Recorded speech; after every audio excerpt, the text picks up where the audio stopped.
मैं जब से चला हूँ मेरी मंजिल पे नज़र है, आँखों ने कभी मील के पत्थर नहीं देखे। ये शेर सही बैठता है बहेड़ी निवासी डॉक्टर हिना गुप्ता पर, क्योंकि उन्होंने कुछ ही समय में ना ही केवल अपनी जन्मभूमि का नाम रोशन किया है, बल्कि बरेली में आकर हज़ारों महिलाओं को उचित सलाह देकर उनको नई जिंदगी दी है। डॉक्टर हिना मौजूदा समय में स्त्री रोग विशेषज्ञ के तौर पर मिनी बाईपास स्थित राधिका अस्पताल में अपनी सेवाएं दे रही हैं और समाज की खिदमत कर रही हैं। नमस्कार, अटल न्यूज़ में आपका स्वागत है और मैं आपसे मुखातिब हूँ समीर अब्बास। मंजिल समझकर बैठ गए जिनको चंद लोग, मैं ऐसे रास्तों से गुजरता चला गया। ये शेर बहुत ख़ास है और ये शेर ख़ास हो जाता है डॉक्टर हिना गुप्ता पे, क्योंकि उन्होंने बहेड़ी से एक शुरुआत की। बहेड़ी जो कि बरेली का एक बड़ा शहर, बड़ा इलाका है और एक विधानसभा क्षेत्र भी है। वहाँ की उनका जन्म स्थान है, कर्मभूमि भी वो रही और उसके बाद उन्होंने एक शुरुआत की, अपनी शुरुआती जो शिक्षा दीक्षा है वहीं से हासिल की। और जो मेडिकल की फील्ड है उन्होंने BA MS जो है वो पंजाब से पूरा किया। उसके बाद क्योंकि बरेली की मिट्टी और बरेली की जो तहजीब है, संस्कृति है, वो उन्हें बरेली ले आई और उसके बाद उन्होंने 2017 में जो है उनका BA MS कंप्लीट हुआ। और जब ये सिलसिला आगे बढ़ता है तो उन्होंने स्त्री रोग विशेषज्ञ के तौर पर डिप्लोमा भी हासिल किया। और ये सिलसिला जब और हम उसको अगर इजाफा करते हैं तो सरकारी क्षेत्र हो गया, प्राइवेट क्षेत्र हो गया, उसमें अलग अलग जो मौके थे उस पर उन्होंने एक्सपीरियंस हासिल किया। और अभी जो है वो पिछले तकरीबन 3 सालों से राधिका हॉस्पिटल, जो कि इलाहाबाद बैंक के बराबर है, प्रताप हॉस्पिटल के ठीक सामने, वहाँ अपनी सेवाएं दे रही हैं। बहुत सारे विषय हैं जिसको लेकर हम बात करेंगे, क्योंकि आप सब जानते हैं कि हमारे समाज में महिलाओं की जो जिम्मेदारी है, जो बीमारियां हैं, उसको लेकर कहीं ना कहीं जागरूकता की कमी है। उसको लेकर हम बात करेंगे ताकि एक अच्छा जो है मैसेज लोगों के दरमियान पहुंच सके। एक इंट्रोडक्शन मैंने आपका दिया है, वैसे क्योंकि मैं समझता हूँ कि आज भी जो है हमारे समाज में महिलाओं की एजुकेशन को लेकर बहुत ज़्यादा तवज्जो नहीं दिया जाता, ध्यान नहीं दिया जाता है। उसके बावजूद आपने काफ़ी चीज़ें हासिल की हैं। कुछ इजाफा करना चाहें, कुछ वृद्धि करना चाहें तो आप कर सकते हैं। उस पर पहले तो नमस्ते। आपने काफ़ी अच्छा मेरा इंट्रोडक्शन दे दिया है, जितना भी था सब एक्सप्लेन कर ही दिया है मैक्सिमम। जो भी है यही है मेरा, लेकिन ये है कि सबसे ज़्यादा ज़रूरी होता है कि इंसान जो करे उसको 100% करे और जितनी भी नॉलेज गेन करे उसको पूरी करे। अच्छा, आपका क्या ख्वाब ही डॉक्टर बनने का? मेरा बचपन से ही था कि मुझे डॉक्टर ही बनना है। अच्छा। मेरा कभी इधर उधर कुछ था ही नहीं कि मुझे कुछ और करना है। शौक बहुत रहे, बिल्कुल रहे, आज भी है, लेकिन ये है कि मेरा पहले से था कि मुझे इसी लाइन में जाना है, क्योंकि मेरा हमेशा से शौक था कि मुझे लोगों को खुशियाँ देनी है। अच्छा। इसीलिए मेरा लाइन भी मेरा चूज किया हुआ था कि जब मैं करूँगी मेडिकल तो मैं गायनी में ही जाना है। अच्छा। क्योंकि मैं चाहती थी कि लोगों को, जब आप किसी का जब बेबी बॉर्न करते हो तो उसको जब देते हो तो जो खुशी मिलती है खुद को, बिल्कुल, वो मुझे बचपन से ही देनी थी। मतलब जब से मैंने लोगों को देखा था। अच्छा। कि जब लोगों को बच्चे नहीं होते हैं तब उनके हाथों में आता है 9 महीने जो लेडीज वेट करती हैं, जब उनको एक हेल्दी बेबी मिलता है। बेबी मिलना और हेल्दी बेबी में बहुत डिफरेंस है। वो हेल्दी बेबी मिलना है, उसके लिए गाइड क्या करना है, ये सब मेरा बचपन, मतलब जब से मैंने थोड़ा सा होश संभाला, बड़ी हुई मैच्योरिटी, तब से मेरा ये प्लान था कि मुझे यही चीज़ों में इसी को एक्सप्लोर करना है और इसकी जितनी नॉलेज हो सके गेन करनी है, उतनी लोगों को पहुंचानी है। आज भी एक डॉक्टर का हमेशा से रहता है कि उसको लाइफ टाइम पढ़ना है, क्योंकि जितने नए नए जो भी रिसर्चेज होती हैं, जो भी आती हैं, वो हमें पता चलती हैं। हमारा ही काम है कि जो गांव में लेडीज हैं, डेफिनेटली उनको नहीं पता होता है कि कैसे क्या करना है, नहीं वो लोगों से मिल पाती हैं, कई जगह बहुत ज़्यादा फाउंडेशंस होती हैं, वो भी नहीं मिलती हैं। लेकिन ये मतलब हमारी जो कंट्री है इसमें ये है, कभी भले लेडीज को दिखाए ना दिखाए, प्रेगनेंसी के टाइम जरूर दिखाएंगे। तो we can aware that time कि आपको क्या क्या अपनी हेल्थ के लिए भी करना है। लेडीज आपसे 9 मंथ ट्रीटमेंट लेती हैं, आप बाद में भी उनको कर सकते हो कि उसके बाद में भी आपको अपना ध्यान रखना है, सिर्फ बेबी का नहीं रखना है। तो वो चीज़ें रहती है जो करने में थोड़ा सा मुश्किल भी होती है, पर मेरा यही था कि एक फीमेल हाइजीन है, फीमेल की ग्रोथ है, क्योंकि सब अपना अपना कर लेते हैं। When it's comes to female, लोग खर्चा नहीं करना चाहते, चाहे पढ़ाई का हो, चाहे हेल्थ का हो, चाहे एजुकेशन का हो, चाहे उनकी फ्रीडम का हो, अपने ऊपर हर कोई कर सकता है। बट जब आता है लड़कियों पे करने के लिए, बहुओं पे करने के लिए, तो सब थोड़ा सा पीछे हटते हैं। तो उनको अवेयर करना कि नहीं, आपका भी राइट है, आप भी कर सकते हो। एक सिंगल फीमेल भी आगे बढ़ सकती है, सपोर्ट हो बहुत अच्छी बात है, पर आप सिंगल हैंडेड भी आगे बढ़ सकते हो। जी, चलिए बहुत करीब से आपने समाज को देखा है, बड़ी अच्छी सोच है आपकी। मैं थोड़ा सा विषय की तरफ आऊँगा। आपने भी ये बात कही कि बच्चा होना और ये एक अलग तमाम चीज़ें हैं। बिल्कुल बिल्कुल मैं थोड़ा सा ये जानना चाहता हूँ, आजकल जितनी हमारी ज़िंदगी भाग दौड़ भरी है, कैरियर को लेकर प्रेशर है, जॉब को लेकर है, तमाम चीज़ें चल रही हैं, आप जानती हैं। उसके बाद से शादी भी देर से हो रही है। बिल्कुल क्या इफ़ेक्ट पड़ता है ख़ासतौर से फीमेल को लेकर, जो कि आप उसी की माहिर हैं? थोड़ा बिल्कुल सा बिल्कुल।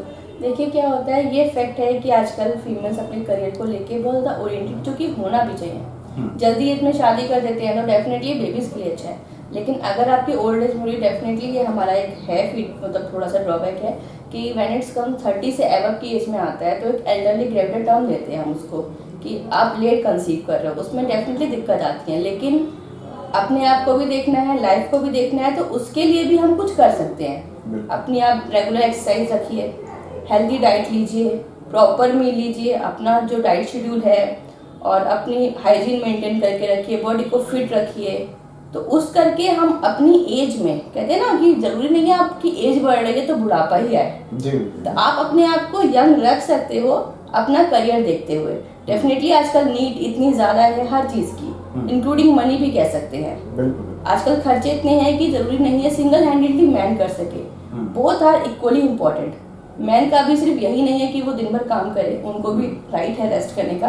तो अगर दोनों लोग घर में काम करते हैं तो वो बेटर है आगे के लिए, बेबीज जो हैं, फैमिली है, मदर फादर है, सभी को सपोर्ट करने के लिए। तो उसमें बेटर यही है कि देखिए जो हो रहा है उसको हम कुछ रोक नहीं सकते। हम नहीं कह सकते कि आप पढ़ाई मत करो, पहले शादी करो, वो ज़रूरी है, नहीं, सब चीज़ ज़रूरी है, लेकिन जब आप खुद रेडी हो तो उसके लिए बेटर ये है कि जो चीज़ चल रही है उसके अकॉर्डिंग खुद को एडजस्ट करो।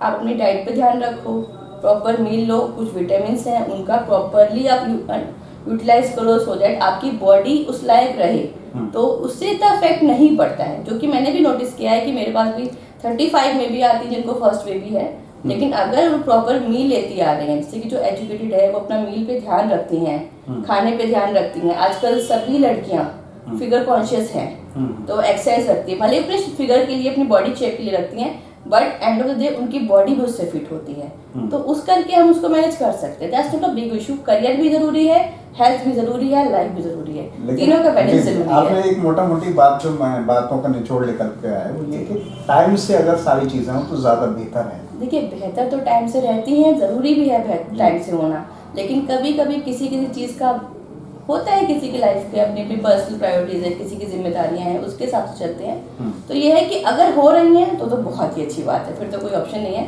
लेकिन अगर बाई चांस नहीं हो रही हैं तो उस पर ये करने से अच्छा कि काश हो गया होता से अच्छा कि नहीं हुआ, कोई बात नहीं, जो है हम उसको बेटर बनाएंगे। ये भी तो हम कर सकते हैं। ठीक है, मैं थोड़ा सा और एक दो विषय और हैं।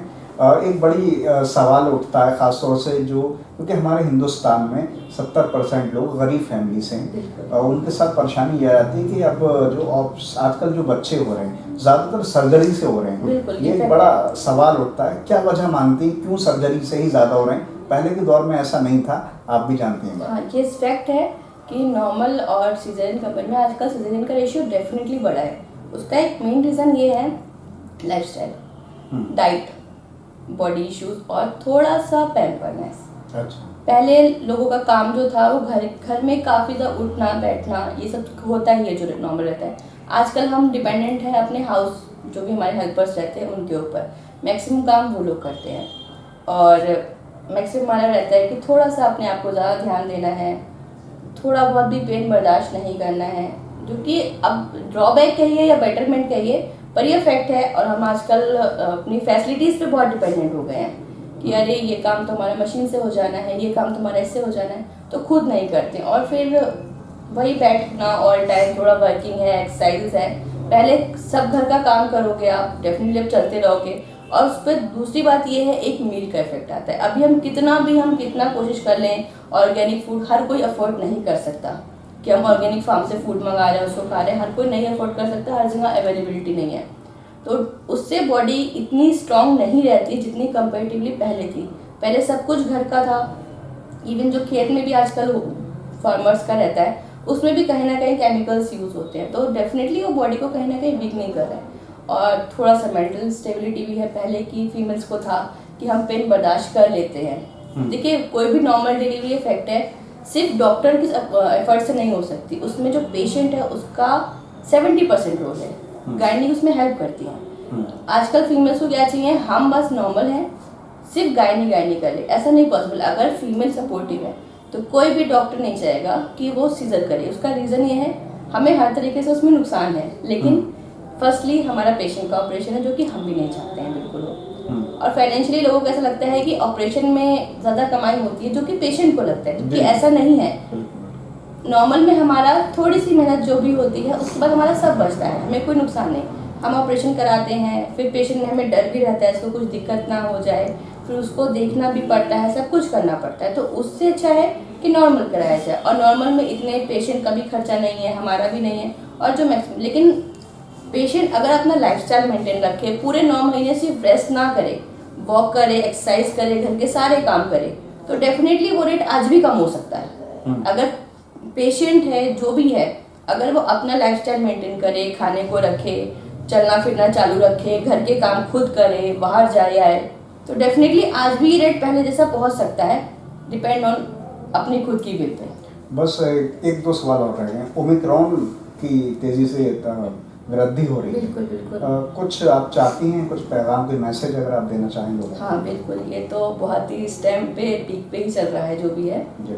ओमिक्रॉन जैसे अभी तक आया है, क्योंकि देखिए ये ओमिक्रॉन डेफिनेटली नया है, तो सबको इतना कुछ पता नहीं है इसका, लेकिन हाँ अभी जितना पता चला है इतना ये है कि ये अपर रेस्पिरेटरी, मतलब हमारा जो ऊपर का रेस्पिरेशन है उसमें मैक्सिमम हमारे को दिक्कत कर रहा है। तो उसके लिए हम थोड़ा सा प्रिकॉशंस लेंगे तो काफ़ी बेटर है। लाइक ग्लव्स पहन लो, मास्क पहन लो, ठंडा पानी मत पियो, मौसम ठंडा है तो उसमें मत जाओ, और कपड़े पहन के रखो प्रॉपरली, और जो भी थोड़े बहुत काढ़े आयुर्वेदिक वगैरह हैं वो आप इसमें यूज़ करते रहो, तो डेफिनेटली आपकी इम्यूनिटी इतनी स्ट्रॉन्ग रहेगी। हो गया वैसे तो होना नहीं चाहिए, अगर हो भी गया तो अपनी इम्यूनिटी इतनी स्ट्रॉन्ग बना के रखो कि आप उसको झेल सको। एक्चुअली डेल्टा में जो हमारा सेकेंड वाला गया, उसमें हमारा लोअर रेस्पिरेटरी ट्रैक्ट इन्फेक्ट हो रहा था, उसमें लोगों को ये लगा कि ये ओल्ड एज वालों को दिक्कत करता है, सबसे बड़ा पॉइंट। लेकिन अगर हम नोटिस करें तो जो मिड एज के लोग हैं वो हमने बहुत सारे खोए हैं उस बीच। उसका एक रीज़न था सिर्फ लापरवाही, कि हमें तो कुछ नहीं हो सकता, तो वो अभी भूल के अगर हम उसमें ही कंटिन्यू कर सकते हैं। बस थोड़ा सा ये है कि चीज़ों को अवॉइड करें, डिस्टेंस रखें, अभी भी ज़रूरत है तो घर से बाहर निकलिए। जैसे हमारा है, हमें तो रोज़ निकलना है, लेकिन अगर आपको लगता है कि आपको ज़रूरत बहुत ज़्यादा है घर से बाहर निकलने की, तो आप निकलिए। ये नहीं कि हमें घूमने जाना है, बहुत दिन हो गए, 2 साल हो गए, कोरोना तो आता रहता है हर साल, जो आजकल बहुत लोगों में बन गया है, कोरोना तो आना ही आना है, वो तो आएगा ही आएगा। नहीं, ऐसा नहीं है, उसे हम रोक सकते हैं। पहले निमोनिया का भी था, अब वो इतना नहीं आता है, डेंगू का भी था, कंट्रोल करते हैं। तो अगर हम अभी भी ये सोचें कि आया है तो उसको ख़त्म करें, जितना अपनी इम्यूनिटी कम करने से अच्छा है ओमिक्रॉन को रेसिसिव बना के रखें। तो अपना अगर हम प्रिकॉशंस लेके चलेंगे तो डेफिनेटली हमें इसमें आगे चल के जीत तो डेफिनेटली हासिल होगी ही होगी। जी जी, अच्छी सोच है आपकी, बहुत सारे विषयों पर अच्छी जानकारी है, और समाज से जुड़ी हुई बातें भी आपकी लगता है कि एक बड़े करीब से आपने देखा है। बड़े बिजी लाइफ होती है एक डॉक्टर की, जाहिर है कि समय नहीं मिल पाता, लेकिन फिर भी ज़िंदगी में एंटरटेनमेंट भी एक बड़ा ज़िंदगी का एक पार्ट है। बिल्कुल है। कैसे कर पाती हैं आप, थोड़ा सा अगर चाहें रोशनी डाल सकते? देखिए क्या है, सबसे ज़्यादा मुझे लगता है अगर इंसान को खुश रहना है तो उसको बाहर से अच्छा अपने घर वालों के साथ टाइम स्पेंड करना चाहिए। अगर आप बाहर वालों के साथ में अगर, क्योंकि देखिए हर कोई हमारी तरह फ्री नहीं हो सकता, हम रात में फ्री हैं, ज़रूरी नहीं सामने वाला बंदा रात में फ्री हो, कोई भी फ्री हो। तो खुशियाँ हमेशा अपने आप में तलाशो कि हम खुद में खुश हैं, अपनी फैमिली है, family is always there for you, चाहे किसी की फैमिली हो, अपनी फैमिली के साथ में आप टाइम स्पेंड करिए, सबसे अच्छा तरीका है। बाकी कुछ बुक्स होती हैं आप उन्हें पढ़ सकते हैं, आजकल कई सारी नॉलेज देने वाली चीज़ें। और फिर दूसरी बात, इतना टाइम होता भी नहीं है तो हम उसे अपना जो भी नई नई रिसर्चेज आती हैं उनको पढ़ने में भी दे सकते हैं, उससे हमारे लिए भी अच्छा है। और जो बीइंग अ डॉक्टर हमारा जो मेन मोटो है कि हमें पब्लिक को अवेयर करना है, वो हम डेफिनेटली कर सकते हैं। और चलते चलते मैं ये जानना चाहता हूँ, बहेड़ी से आप आती हैं, जी बिल्कुल। सियासी मौसम चल रहा है, पॉलिटिक्स का कोई शौक? पॉलिटिक्स का शौक तो नहीं कह सकते, हाँ जो चल रहा है उस पर गौर जरूर रखते हैं। अच्छा जी बिल्कुल। बीजेपी पसंद है या समाजवादी? जो मेरे देश को अच्छा कर दे मुझे वो पसंद है। बहुत अच्छी बात, बहुत सारी शुभकामनाएं हैं आपके Thank लिए, you. और आप बहेड़ी, बरेली और राधिका हॉस्पिटल का नाम रोशन करती रहें और कीमती इंसानी ज़िंदगी को बचाती रहें। थैंक यू सो मच, आपने अपना टाइम दिया। फर्स्ट ऑफ ऑल मेरा चलिए थोड़ा सा था जो भी आपको इंतजार भी करना पड़ सकता है, लेकिन थैंक यू, आपने काफ़ी अच्छा टाइम दिया। और जो भी मैसेज आप पहुंचा रहे हैं सब लोगों को, जो भी आप कर रहे हैं आपने एफर्ट, क्योंकि देखिए कोविड में सबको खतरा है, हम हैं आप हैं, लेकिन आप इतना एफर्ट ले रहे हैं कि पेशेंट डेफिनेटली यूट्यूब आजकल हर कोई यूज़ करता है, मैक्सिमम लोग यूज़ करते हैं, तो लोग देखेंगे तो उन्हें पता है एटलीस्ट जाना कहाँ है, किस लिए जाना है, किस तरीके से जाना है। तो थैंक यू सो मच, और जो सच में आपसे मिलकर आपसे बात करके काफ़ी अच्छा लगा। चलिए, बहुत सारी शुभकामनाएं। Thank you so much. तो हमारे साथ थे डॉक्टर हिना गुप्ता जी, जो कि बहेड़ी की रहने वाली हैं और अपनी एजुकेशन पूरी करने के बाद ज़बरदस्त उनकी सोच है और समाज को ऐसा लगता है काफ़ी करीब से देखा है। उम्र कम है लेकिन जो एक्सपीरियंस है, जो तजुर्बा है वो बहुत अच्छा है और समाज को ऐसे ही लोगों की ज़रूरत है जो एक डॉक्टर के साथ साथ समाज के हर तबके को समझें, उसके दर्द को समझें और उसमें जागरूकता पैदा करें। हमारी ढेरों शुभकामनाएं हैं। राधिका हॉस्पिटल में अपनी सेवाएं दे रही हैं। 12 इन तमाम बातों के साथ मैं समीर अब्बास, कैमरामैन रईस हुसैन के साथ अटक।